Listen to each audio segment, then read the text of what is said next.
Greetings, everybody, from the dank basement. This is Paul. How you doing? Let's see, check my camera, make sure I'm facing it properly. How's that look? I'll get rid of that. Ew.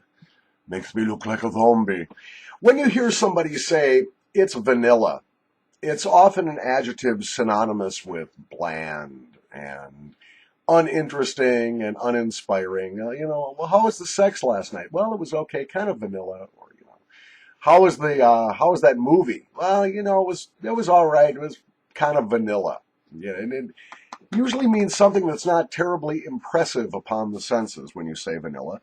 I've had a couple of other vanilla snuffs from a couple of other manufacturers, notably the Stok and the Samuel Gawith, and I was curious to see what kind of job Toque would do with vanilla, which is, by its nature, kind of a creamy, bland scent.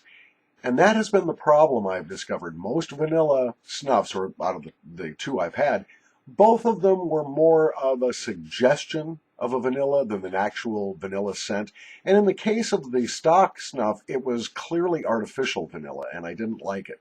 The Gawith started off with a little bit of artificiality, a little chemical taste, but then it faded to an almost imperceptible vanilla after very little time. It really didn't impress me. It was truly vanilla.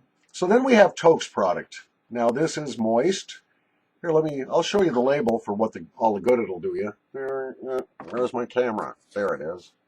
I'm rotating the lid. I don't know. Can you see that? Do you care?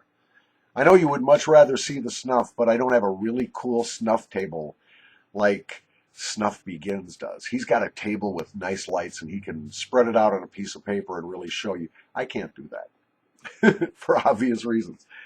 So we're going to take a nice big bump of this. Screw the apple seed. This is a big one. I'm going to do 2 apple seeds worth and get it up both nostrils, I hope. Warming it a little bit in my fingertips as I powder it evenly over my thumbnail and my boxcar here. Nice little snuffing spoon for me. Not that I don't have spoons. I could take this from a spoon, but it does benefit from warming.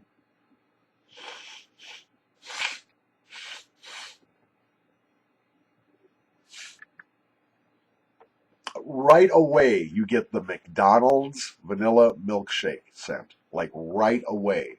Artificial, but not unpleasingly so. No chemical edge to it. It doesn't smell like, yoga mat material or whatever.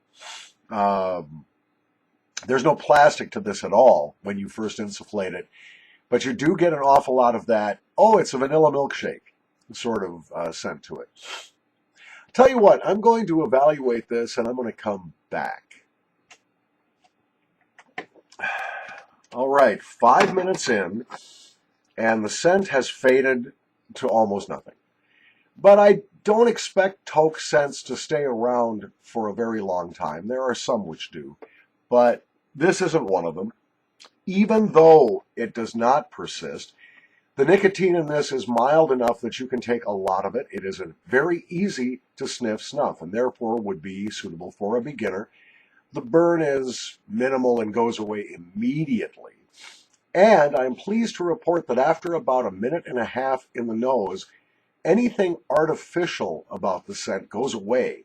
So that leaves you with 2.5, 3.5 minutes of really good natural vanilla bean aroma. But what makes it is the tobacco base. The tobacco base blends beautifully, mingles beautifully with the vanilla scenting. And there is absolutely nothing wrong and pretty much everything right with this snuff. I'm afraid if they tried to make the vanilla more persistent, i.e. have more longevity of scent in the nose, I think they would risk making it an artificial vanilla. I'm glad they did not. This is a 5 out of 5 on the squinty scale. Buy some. If you're a beginner, maybe you want to try this size tin, which is a 10-gram tin. I bought this directly from toquesnuff.com. Thanks for watching.